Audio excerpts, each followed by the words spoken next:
Tonight, a family is grieving the loss of their young child, and a law enforcement officer is facing charges for this tragedy. It was a deadly crash that killed a 14-month-old boy. Tommy Lopez breaks down what we know about the crash and shares what the child's family is now saying. Pictures taken after the crash show the family's car mangled and debris all over the road at the site of a tragedy in southern New Mexico. It ended one life and changed many others forever. This dashcam video shows a Luna County Sheriff's deputy speeding toward a reported robbery in his department-issued vehicle in Deming last November. Investigation documents show he was going more than 130 miles per hour, and he T-boned the family's car at 99 miles per hour in a 55 zone. The crash killed 14-month-old Wyatt Franzoy and badly hurt his mother. These actions are going to wake a sleeping giant, i.e. the American people, okay? They are going to be put in a position where they won't have their rights trampled anymore. In January of 2023, the 6 officers burst into a home, then beat, handcuffed, waterboarded, and tasered Michael Corey, Jenkins, and Eddie Terrell Parker.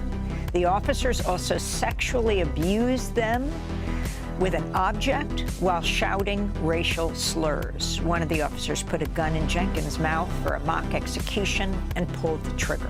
The bullet lacerated his tongue, broke his jaw, exited through his neck. The officers then planted drugs at the scene in an attempt to cover up their act. The attack occurred in the majority-white Rankin County, which is about 20 miles away from majority-black Jackson, Mississippi. Some of the officers were also sentenced for their role in a separate assault just 2 weeks earlier, when another member of the goon squad repeatedly tased a man and put his genitals in his mouth. While the charges focused on these 2 cases, the New York Times and Mississippi Today have revealed that deputies in the Rankin County Sheriff's Department have for decades barged into homes, handcuffed people, tortured them for information or confessions. Fredo, I'm afraid that these actions are going to wake a sleeping giant, i.e. the American people, okay? They are going to be put in a position where they won't have their rights trampled anymore. Oh, shit!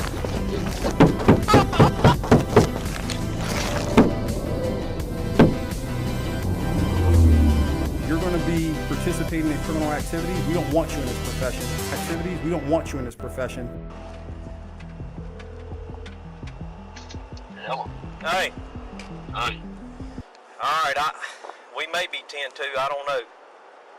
Why's that? Well, this guy was drunk, and I think he was wet.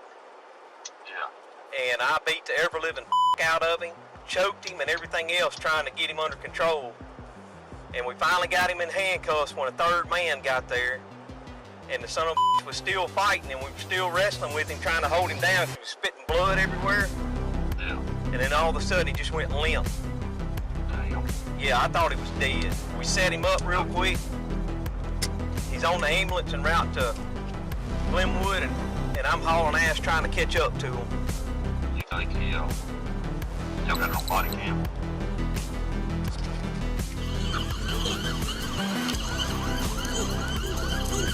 Over 8 hours of footage has been released by the Providence Police Department, showing what happened in July when cops detained 3 teenage suspects.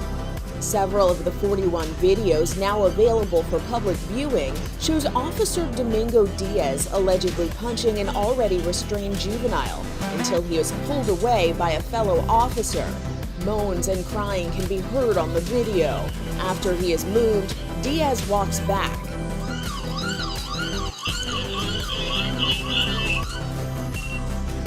Police confirm one of the suspects was taken to the hospital that night. You're going to be participating in criminal activities. We don't want you in this profession. What if we want blood too? And I'm a Christian, so I'm not saying we should, but we're all human like you motherfuckers. Every time one of y'all gets scratched, you on the press conference telling us how this is an American tragedy. Sir, a lot of us don't even give a fuck about y'all. The same way y'all don't give a fuck about us. And we're trying not to be as evil-minded in that as you are, because that's not how we choose to be. But you can't declare war on people and then tell them to act like friends. Trailhand Bill, live from South Florida. Wherever Albuquerque is at, y'all be safe, because they letting the cops shoot up y'all damn neighborhoods and sending them right back to work. While this Albuquerque police officer is firing from the street, another is shooting through the windshield of his patrol unit. This is all unfolding in a West Side neighborhood in the middle of the day on March 30th.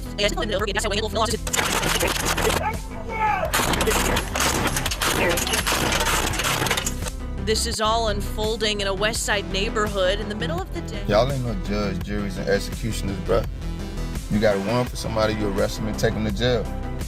Your policy say unless the car is being used as a deadly weapon, you can't use deadly force. Somebody start shooting at your damn wife and kids, see how you feel. Murder all the cops, then the cops will probably stop killing. It's nothing to investigate. Get their ass out of here.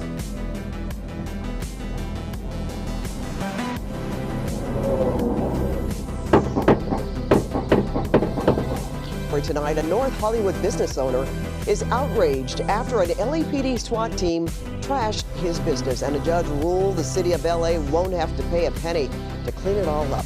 KCAL News reporter Lori Perez is live in North Hollywood tonight. She spoke to the man who says his business has been destroyed by what happened, Lori. Well, Pat, more than that, he says his whole life has been destroyed. Now, his shop used to be right here behind me. He had to leave it because he lost so much business, but he and his attorneys say they will not give up. I'm frustrated, feel defenseless. In other words, it feels like we're alone. A year and a half after Kevin Johnson was caught on camera allegedly assaulting an 8-year-old child in school, the former Hopewell police officer and former candidate for sheriff went before a judge. I just wanted to see if you wanted to comment on the outcome there. It's over. This is the incident at the center of the case, which happened on August 11, 2022. According to police reports and surveillance footage obtained by CBS 6, Johnson, who was a teaching assistant at Hopewell's Harry James Elementary, appeared to strike a child's head, chase after him with a cane, and grab his neck and jerk him, which appeared to cause the boy's head to hit a wall. Repeatedly firing tear gas, contaminating all of Peña's printers and ink, a whole supply of t-shirts and banners, none of it covered by his insurance, and the U.S. Marshals twice denied his claim for about $60,000 lost in equipment and wages. So Peña sued the city of LA for the damages. But Monday, a federal judge ruled governments are allowed to seize property when they're doing so as part of criminal investigation. And so, in his words, as unfair as it seems, defendant has no responsibility to compensate the plaintiff. Another gut punch to Peña, who now works out of his garage. He says he's lost 80% of his business and all of his faith in government. You know, you trust so much the authorities, right? And the people that you vote for and things like that. But it seems like every time we're in need of something, it's like we're alone, and it's ridiculous. The most terrible thing is they did so much damage and they didn't catch the guy. They did so much damage and they didn't catch the guy. It makes me quite frankly extremely angry. When I think of the parents that now have this knowledge, that officers didn't do what their most basic oath was. They took an oath that their life would be sacrificed for others if they came down to that. That's what we knew at Sandy Hook. And I'll tell you, the teachers in Uvalde that died, I guarantee they died while trying to protect those children. They didn't have bulletproof vests. They didn't have guns. They didn't have ballistic shields. All they had was their bodies. And for those officers to stand out in the hallway when they had enough equipment to go in, it just for some reason it boggles the mind. I don't understand it. They basically gave up on their entire oath. And as far as I'm concerned, every single one of them should be fired. They can no longer be officers because at the most basic level, they're not willing to put themselves at risk for other people. What other type of a test do you need to prove it then you're sitting there listening to children get killed, and you don't even try to stop it. Oh, shit!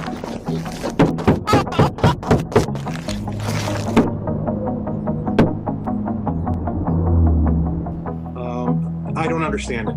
The parents are calling for Chief Arredondo to be fired, but what I'm hearing you say is he does not carry the sole responsibility here for accountability. Correct. If he's in the hallway and he's the most senior ranking person, perhaps he could call himself the officer in charge.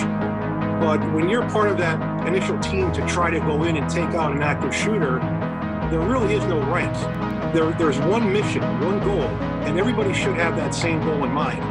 The fact that none of those other officers decided to push him out of the way and do what they knew was right, I guarantee they're going to take that to the grave with them. They're going to have to live with that decision forever. It's not a fight or flight situation.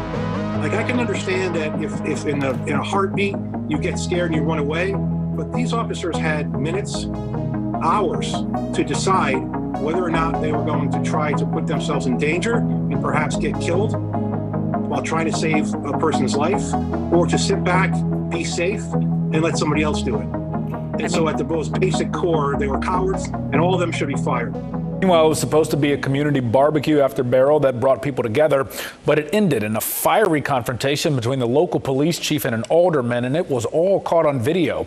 The small town of Bayou Vista now dealing with some big drama after residents say, hey, they just wanted to help others recovering from it all. ABC 13's Maya Shea reports the chief is standing by his actions. You know what? As a Marine, you should have been better prepared.